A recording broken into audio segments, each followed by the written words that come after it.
amigos, bienvenidos un día más a tu casa y a estos tus programas. Se va a hablar de los problemas con conducta de niños y adolescentes. Y de esto nos va a hablar Ricardo esta noche. Ricardo, buenas noches. Buenas noches, Nieve, y buenas noches, muy bienvenido otra vez a Atando Cabos. Y como mencionaba Nieves, sí hay un aspecto muy importante que queremos destacar en cuanto al hablar de problemas de conducta. Hay una preocupación que yo observo con mucha frecuencia en la consulta de padres que vienen preguntando, ¿no? Cuando un problema, cuando una conducta de un niño, de un adolescente es problemática, es decir, cuando se puede considerar que es un problema serio. Porque yo creo que todos conocemos o podemos identificar aquellos problemas que pueden ser relativamente pasajeros, ¿no? Momentáneos, pero cuando los problemas se convierten en algo serio, ¿cómo hacer? ¿Cómo detectarlos? ¿No? ¿Cómo identificar que un problema se convierte en una situación que a futuro puede llevar problemas muy serios? Y yo creo que una de las cosas que podemos destacar como una clave para las personas que pueden estar viéndonos ahora son tres elementos. Tanto la frecuencia en que ocurra algo, la intensidad de esa conducta y la duración en el tiempo. Esas tres claves nos pueden dar como una señal si la conducta que estamos observando en un momento dado es realmente algo muy problemático o es algo pasajero. Por ejemplo, yo creo que tanto tú y los invitados de Teleaspe que nos ven esta noche deben recordar aquella experiencia de llevar a su hijo o su nieto pequeño a algún lugar, a un centro comercial y que haya realizado una pataleta o montar el pollo, como decimos. Esa situación casi siempre la podemos identificar como una situación intensa. Tener al crío dando vueltas en el suelo, pegando gritos, claro que es una situación intensa. Ahora, ¿es frecuente? Si solamente ocurre de vez en cuando, en algunas ocasiones, pues no es una situación frecuente, es una situación eventual, intensa pero eventual. Sin embargo, cuando una situación se convierte en intensa, frecuente y dura durante mucho tiempo, meses o años, entonces ya podemos decir que se trata de un problema que amerita que busquemos algún tipo de solución, porque es algo que está sucediendo, que no es simplemente un evento aislado. Entonces, esas son las diferencias que podemos establecer entre los problemas. Un problema de conducta eventual y una situación que puede ser ya duradera, mucho más duradera. ¿Y lo mismo es en adolescentes que en mayores? A ver, ¿O que en niños? Que en niños, sí. La situación es que normalmente los problemas, cuando hablamos ya de problemas serios, estaríamos hablando de trastornos de conducta, que eso lo vamos a comentar ahora más adelante. Pero las situaciones que nosotros vemos en los adolescentes casi siempre comienzan en la niñez. Empiezan con ciertas manifestaciones, con conductas problemáticas que vemos en niños, que progresivamente se van no solamente quedando, sino complicando. Y cuando llegan a la edad del adolescente, lo que estamos viendo es una gran cantidad de comportamientos problemáticos que pues simplemente se fueron complicando hasta esa edad. Entonces, claro, no podemos ver las cosas aisladas, y esto es importante que todos vosotros también entendáis, que el problema del adolescente, en el caso de un adolescente, casi siempre se refleja en una niñez con un problema. Entonces, por eso es que es tan importante hacer la parte de prevención, que nosotros podamos detectar un problema a tiempo y poder buscar ayuda para resolverlo. ¿Y qué sucede si estos problemas no son atendidos a tiempo? Mira, cuando hablamos de trastornos de conducta, que es lo que yo quería comentarles, que es una situación ya donde de forma reiterada los derechos de las personas no son respetados por ese niño o ese adolescente, y además de eso las normas sociales son transgredidas. Cuando eso ocurre, por periodos que son mayores a 6 meses o a 1 año, entonces esos problemas nos pueden llevar a situaciones de inclusive pues problemas antisociales. Hablamos de una situación muy, muy complicada, que no son simplemente pataletas o rabietas, no es a lo mejor un día el chaval dijo, me voy de casa, ¿no? Este tipo de respuestas que pueden suceder, ¿no? Estamos hablando de situaciones donde hay mentiras, donde puede haber robo, donde puede haber destrucción de propiedad de otras personas, donde pueden haber situaciones de menosprecio hacia inclusive los derechos y la vida de otras personas. Es decir, hablamos ya de situaciones muy complicadas y se nos puede parecer que ¿cómo es posible que hablamos de un niño de 10, 11, 12 años con este tipo de conducta? Pues sí, por eso es que hablamos de que los trastornos de conducta son algo tan importante de detectar a tiempo para evitar las complicaciones. Simplemente para que tengan una idea, casi siempre los problemas de trastornos de conducta que empiezan con una situación de un niño muy nervioso, muy impulsivo, con dificultades para mantenerlo bajo control, que no obedece o que ante las normas que le ponen, pues simplemente se niega o las desafía. Todo esto complicado, imagínense que ya comienza a tener 11 años, 12 años, ahora se escapa de casa, no va al cole, se junta con otras personas fuera, puede comenzar a consumir.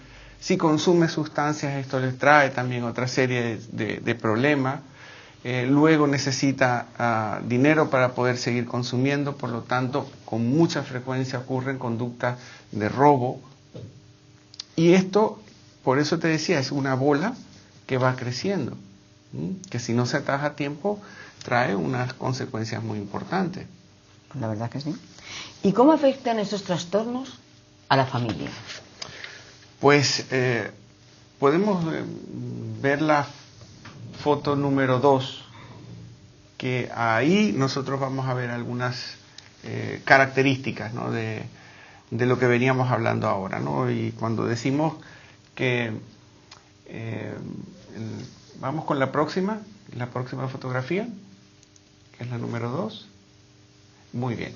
Cuando hablamos, imagínate, de un caso de una persona que tiene abuso de drogas, por ejemplo, ¿no? Cuando hablamos que al mismo tiempo transgrede esas normas, esa convivencia, hay una alteración de la vida familiar, ¿no? Hay posibilidad de agresión física o verbal, hay situaciones de comportamientos que pueden ser crueles, tanto contra las personas como también los animales, ausentismo escolar, ¿no? Y también la impulsividad, estamos hablando de todos estos elementos unidos. Imagínate el clima familiar. ¿Sí? Los padres, con mucha frecuencia, comienzan a experimentar una situación de impotencia, de considerar que no tienen habilidades o no tienen capacidad para manejar esta situación. Ahora, el problema se complica todavía más cuando tenemos otro hijo en la casa. Otro hijo en la casa que a lo mejor no tiene el comportamiento disruptivo o problemático de este niño o niña, ¿no? O adolescente. Porque se establecen comparaciones sin querer. Los padres, por supuesto, están viendo que hay un niño que se comporta bien, que es uno de los hijos, y el otro que se comporta muy mal. Entonces, claro, esto no hace otra cosa que complicar más la situación, porque el niño que tiene problemas de conducta se da cuenta que de alguna manera u otra su hermano o su hermana obtiene beneficios que él no obtiene, y al mismo tiempo eso genera más problemas internos en el niño. Entonces, claro, la situación que nosotros observamos muchísimo en consulta son padres que sienten que son incapaces de manejar la conducta del niño y al mismo tiempo carecen de esa herramientas que les podrían facilitar ese manejo. Entonces vemos las dos situaciones. Hay una manera como que de describirlo que serían como padres que no tienen poder o que se perciben incapaces para hacer frente a una situación de este tipo. Y es verdad, porque imagínense la situación, ¿no? O lamentándolo mucho, pues hay familias que realmente lo están experimentando, que es difícil. Un niño o una chica de 12, de 13 años, plantando cara, desafiando directamente la conducta o la normativa de que le pueden poner los padres. Y los padres se ven incapaces. Pero el problema que nosotros observamos con mucha frecuencia es que, como estos problemas no surgen de un día para otro, sino que vienen de mucho tiempo, los padres van sin querer implementando o utilizando estrategias que son equivocadas para trabajar este tipo de problemas. Entonces lo que hacen es que provocan una forma de mantener el problema en el tiempo. ¿Mm? Algunos padres consideran que simplemente con el hecho de ejercer la fuerza y ejercer la autoridad cerrada, ¿no?, completamente no dialogante, son capaces de aplacar esta situación, y no es así, ¿no? El niño con un trastorno, la niña o el adolescente con un trastorno de conducta, no se aplaca ante la autoridad. Lo que hace es complicar más. Sería como echarle más leña al fuego. ¿Y esto cómo surge? ¿Surge por la crianza o por algún problema con que nace el niño? Nieves, durante mucho tiempo hemos pensado que realmente los problemas de conducta tienen que ver estrictamente con la crianza. Y no es así. Es decir, aquí hay una combinación. Hay niños que pueden nacer con cierta predisposición para ser más nerviosos, más tranquilos, más impulsivos. Y esa predisposición, que de alguna manera u otra les ayuda a tener una inclinación para los posibles problemas de conducta, si está rodeado de personas más comprensivas, más capacitadas, como pueden ser padres más capacitados y entrenados, evidentemente que esa situación no es que no vaya a aparecer, es que si aparece, aparece con menos intensidad. Pero nosotros hemos observado que niños que tienen esta predisposición a tener problemas de conducta, que a su vez están en unos contextos familiares problemáticos, pues eso es gasolina. Porque el problema de conducta no solamente crece, sino que se desarrolla. Entonces, claro, las situaciones de trastornos de conducta dependen entonces de dos cosas: de la predisposición propia del niño y también de la situación de la crianza familiar. Por eso es que es tan importante, cuando nosotros tenemos padres delante que vienen con un problema, hacerles entender que al mismo tiempo que el niño puede ser la persona que nosotros estamos considerando como problemática, como la que está reflejando la situación desagradable. Pero la clave de ese cambio, la posibilidad de ese cambio, está en el resto de la familia también. Muchas veces hemos escuchado que dicen: los niños nos vienen con un manual. Y es cierto. Pero, ¿qué hay detrás de ese mensaje de no tener un manual? Lo que hay es que nosotros también tenemos que adaptarnos y aprender nuevas habilidades para poder enfrentar situaciones que antes no sabíamos cómo enfrentar. Entonces eso exige de los padres, pues, que se nutran a nivel de información, que busquen apoyo, que tengan la capacidad para comprender que el aprender a manejar esas conductas no es ser benevolente con el hijo o con la hija, sino todo lo contrario, es aprender a saber cómo nutrir una situación que en un momento dado es completamente negativa. Y además debe ser complicado también. Piensa que si ahora un padre también levanta la voz al niño, pues también se encuentra que el niño ahora lo denuncia. Y entonces tampoco tiene la familia, no sé, como no busque la solución, en este caso en un psicólogo o algo así, no tiene otra solución, porque el niño no es que se le va de las manos, es que ya se les ha ido de la mano. Y encima las leyes casi apoyan a estas cosas. Claro, las leyes están o se pensaron para tratar de evitar cualquier situación de abuso. Pero una cosa es abuso, en desventaja. El problema está cuando estos problemas, como te comentaba, como no surgen de un día para otro, sino que vienen durante muchísimos años desarrollándose, llega un punto en donde el niño con trastorno de conducta sabe manejar a la familia y la familia carece de las habilidades para manejar el problema del niño. Entonces, claro, en ese sentido hay un desequilibrio. Por eso es que yo te comentaba lo de necesidad de nutrir a los padres, para que ellos tengan de alguna manera pues las herramientas para poder manejar esas conductas. Lo que sí sabemos es que malas herramientas o absoluta carencia de herramientas no solamente no soluciona el problema del niño con trastorno de conducta, lo complica. Entonces por eso es que nosotros hacemos tanto énfasis en los padres para que sean capaces de aprender cómo manejar una situación con un niño, que no es fácil. Yo quiero reiterar lo que he comentado. No se trata de una pataleta, no se trata de una situación eventual.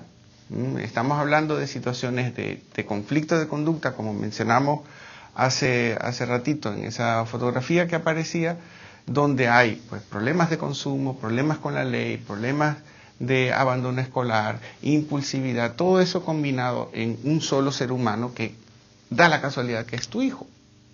Entonces, esa responsabilidad que sienten los padres, que de alguna manera u otra no pueden ejercer, causa pues esa sensación de impotencia. Por eso es que uno de los primeros pasos para trabajar y para enfrentarse a estas situaciones es precisamente empoderar a los padres, darles capacitación para que sientan que tienen capacidad de ejercer algo positivo. Y mira que hago también énfasis en algo.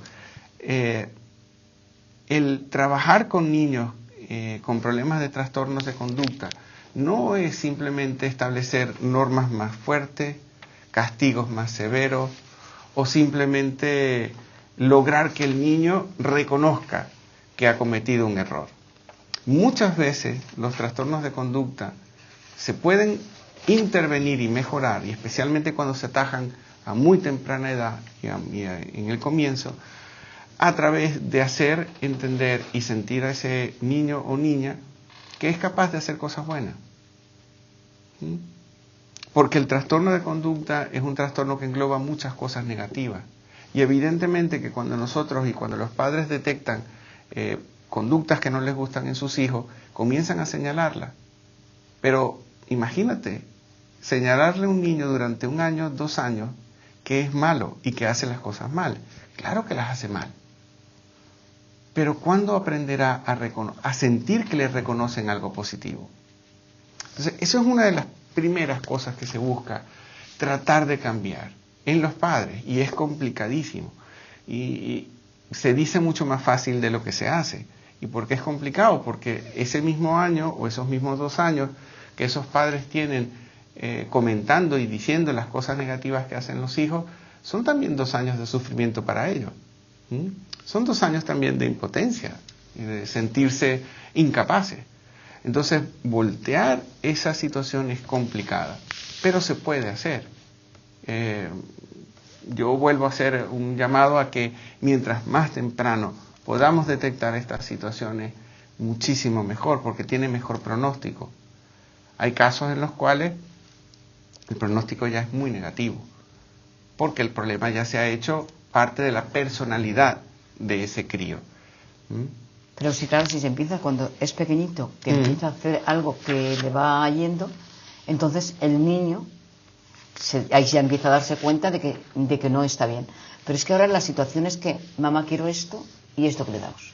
Mamá quiero lo otro y lo otro que le damos. O papá quiero esto y esto que tiene. Entonces es una forma en que cuando llega el niño cree que tiene derecho a todo. Y no es una forma de empezar a decir no a los niños desde bien pequeños. Hay 2 cosas que son bastante frecuentes que observamos cuando trabajamos con este tipo de situaciones. Una de ellas es que de alguna manera u otra hemos perdido esa habilidad para poder reforzar adecuadamente las conductas y las reacciones de los niños. Y cuando digo reforzar, me estoy refiriendo a reconocer las acciones positivas de los niños.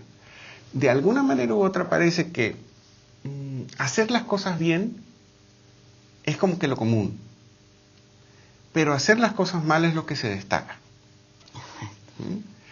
Cuando al menos debería ser igual, destacar tanto, si queremos, tanto las cosas positivas como las negativas, pero realmente nosotros cuando un niño hace algo bueno, o cuando un adolescente hace algo bueno, o cuando un adulto hace algo bueno, no solo reconocemos. No solemos reconocer. Entonces se destaca precisamente cuando cometemos el error. Ese es uno de los primeros elementos que nosotros vemos como una carencia en familias donde se desarrollan también situaciones de trastornos de conducta. Una carencia de habilidades para reforzar adecuadamente conductas positivas. De hecho, una de las recomendaciones que hacemos nosotros a los padres cuando empiezan con esto, con este proceso, es decirle, busquen las oportunidades donde su hijo o hija esté haciendo algo bueno. Porque inclusive para un chaval o una chavala que tiene un problema serio de comportamiento, si durante 5 minutos está contigo sentado en la hora de la cena y no ha hecho nada malo, pues ya es bueno. Exacto.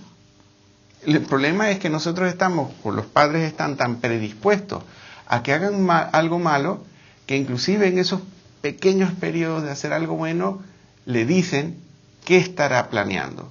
Exacto. Y con eso rompemos la posibilidad de decirle que ha hecho algo bueno. Esa es una de las primeras cosas. Y la segunda cosa que observamos con mucha frecuencia es ambigüedad de norma en los padres, o por lo menos en las personas que cuidan al crío o al adolescente. Esa ambigüedad de normas en las cuales la madre dice una cosa y el padre dice otra cosa. O ambos dicen lo mismo, pero cambian la norma al día siguiente o a la media hora.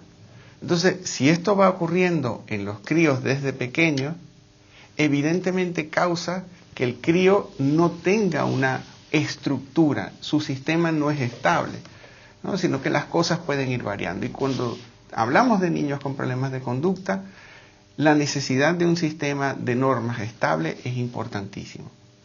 Muchos padres se dan cuenta con los años que han cometido sin querer ese error de esa ambigüedad de normas. Y es todo lo contrario a lo que nosotros podríamos recomendar.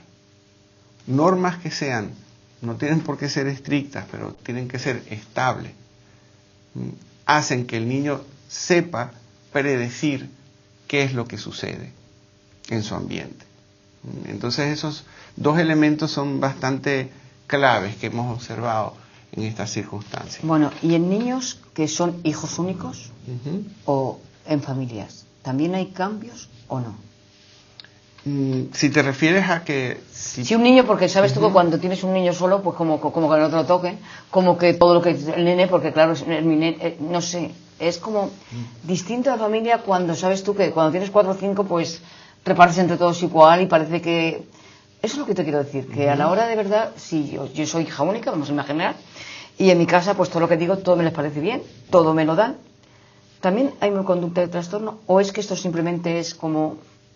No, sí. Algo que se da. El trastorno se puede dar en cualquier tipo de familia, ya sea monoparental, que tengan un solo hijo, que tengan 7 hijos. Esto no discrimina, ¿no? El problema puede aparecer en cualquier parte. De hecho, las mismas estrategias que se utilizan para una familia que tenga 4 hijos se utiliza para una que tenga uno solo. El hecho de ser hijo único no tiene por qué variar realmente la manera de trato, ¿no? Con respecto a ese niño. Y los problemas pueden aparecer en cualquiera de esas circunstancias. De hecho, habíamos comentado, ¿no? Quería mencionar que durante el tiempo que estuvimos para hacer este programa, se hicieron algunos tweets a través de Twitter para dar como cierta información y los íbamos a comentar ahora. Uno de ellos tiene que ver con lo de padres con ambigüedad de norma y niños rebeldes. Pues precisamente, mientras más ambiguos son los padres, observamos que los niños son más rebeldes, ¿no? Porque precisamente lo que explicábamos hace poquito. Niños que se portan mal y su relación con el comportamiento de los padres. Claro, esto tiene que ver con esa situación de que los padres son cierto modelo, ¿no? Y cuando los padres tienen un modelo negativo en cuanto a comportamiento, pues también los niños copian ese tipo de comportamiento. Y el otro tiene que ver con los insultos entre padres e hijos son parte del desarrollo. pues son parte del desarrollo del caos, pero del desarrollo normal no.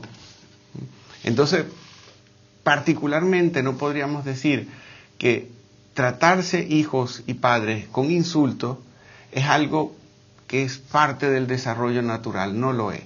Es una situación sintomática, es algo que nos empieza a decir, hay algo que no está funcionando bien. Y no funciona en nadie. Y no funciona en nadie, exactamente. Porque muchas veces, como decíamos hace ratito, centramos el problema como si solamente el niño fuese la causa del problema. El niño puede ser el síntoma que está reflejando la situación problemática, pero todo el resto del sistema es el que tiene que tomar cartas en el asunto para poder resolverlo. Claro, y eso es algo muy importante. Sí, sí. Bueno, pues yo la verdad es que me interesa mucho, porque sobre todo, pues eso, al tener un nieto, que nada más queríamos un nieto solo, también es la forma de conductas y cosas así, que veas que son más problemáticas o menos problemáticas. Yo te tengo que asegurar que yo cuando he ido con mi nieto, muy pequeñito, ahora este es un poquito más rebelde, tiene los 10 años, pero cuando era pequeñito yo le he podido llevar a todas las partes. No he tenido ningún problema con él, porque además yo he estado en conciertos, he estado en todo con él y no se ha movido. Y yo, sin embargo, ahora veo niños que van con la mamá y que van por el supermercado y que tiran y que la mamá le dice, estate quieto. Entiendo que la norma, la culpa aquí en este caso no es el niño, es los padres. Claro, y si ese problema, como dijimos al principio del programa, se observa de forma eventual, no pasa nada. Pero si la situación es frecuente, dura mucho tiempo y es intensa, esos tres elementos nos están indicando algo pasa, esto hay que buscar un poco más de información o de orientación, porque no es una situación normal. No es normal que durante 6 meses, 1 año, el niño persista con el mismo problema de conducta. Si fuese una cuestión de edad evolutivo, debería desaparecer. Pero cuando se mantiene durante tanto tiempo, hay que buscar ayuda. Bueno, pues ya saben ustedes. Y aquí tenemos un psicólogo que él se encuentra en Aspis lunes y martes. Pero que ahora ya no se me olvida que es lunes y martes por la tarde. Sí. Bueno, pues de todas formas, Ricardo, yo te agradezco que sigas viniendo al programa, que sigamos cada semana hablando de un tema importante que a las familias nos puede venir a todos muy bien, y que pues ahora como las situaciones son también tan esto, a veces piensas que la situación de la familia, la situación de la casa, este problema, y estos problemas a veces no es la situación de la familia, es la situación de la familia que quiere crear. Exacto. Pero que la familia podía dejar de crear esta situación porque no tiene nada que ver los niños con el problema que pueda tener en este momento el padre. Pienso que es así. Sí. No lo entiendo. Pero siempre cuando son los padres separados, por ejemplo, los niños son un poquito más rebeldes, son un niño un poquito más que... No sé, o es como... Porque puede ser como... Podemos inclusive, yo estoy seguro que más adelante haremos algún programa sobre características de comportamiento en niños, si están separados los padres o no. La mayoría de las veces no tienen por qué tener tanto problema, ¿no? Es más cuestión de cómo se lleva quizás la separación, ¿no? Más que un efecto directo. Pero bueno, yo creo que hablaremos en otro programa. Eso lo podemos hablar en otro programa. Te puedo adelantar el tema del próximo programa. Venga, eso es importante. Como estamos ya a finales de año, el próximo programa se llama Yo Prometo. Y no tiene nada que ver con la parte política, pero sí tiene que ver con esas promesas que nosotros hacemos de fin de año para cambiar alguna conducta. Y las razones por las cuales después del 20 de enero ya se nos olvida. Claro. Ahora vamos a hablar un poco sobre las promesas que queremos hacer para el próximo año. Pues está muy bien. Y además creo que nos interesa. Igual que los mayores, ¿eh? Igual que los mayores. Exactamente. Claro, porque también hacemos promesas que después no cumplimos ninguna. Se quedan en el camino. Se quedan, como tú has dicho. El 20 de enero yo creo que es antes, ¿eh? Pero bueno, vamos a dejarlo para el 20 de enero, que ya están todas las fiestas pasadas. Muchas gracias, Nieves. Bueno, pues, y muchas gracias a todos también por haber estado otra vez. Ricardo, hasta dentro de un mes justito. Exacto. Que hablaremos. Mi compañero pondrá los correos y todas estas cosas, pero a mí me gustaría que tú comentaras un poco, pues, cómo se pueden dirigir a ti, además de Naspis, los lunes y los martes por la tarde. Bueno, sí, claro. Claro. A través del correo electrónico jrpsicólogo@hotmail.com. Ese puede ser uno. Yo, de todas maneras, ahora... Paco los pondrá, Paco los pone todos. O por el Twitter también, que es @Ricardo_Bencomo, que también me pueden ubicar a través de ese medio de comunicación. Mañana, al mediodía, recuerda que a las 2, en Onda 90, tendrás la repetición del programa de hoy. Pero además también creo que es en YouTube. También se puede ver por YouTube. Mi Paco ahora ya como ya me pone y de momento veo en la televisión, digo, ¿esto qué es? ¿Esto qué es en el ordenador? Me estoy viendo yo, no me lo puedo creer. Ahí estamos, pues entonces por eso digo también que estamos en YouTube. Bueno, pues en YouTube y en Teleaspe, Atando Cabos, con Ricardo Bencomo. Recuerda que una vez, el segundo martes de cada mes. Así es. Y hasta el próximo programa, Ricardo. Muy bien, muchas gracias, Nieves. Buenas noches. Buenas noches. Y ustedes, no se vayan, que yo enseguida vuelvo.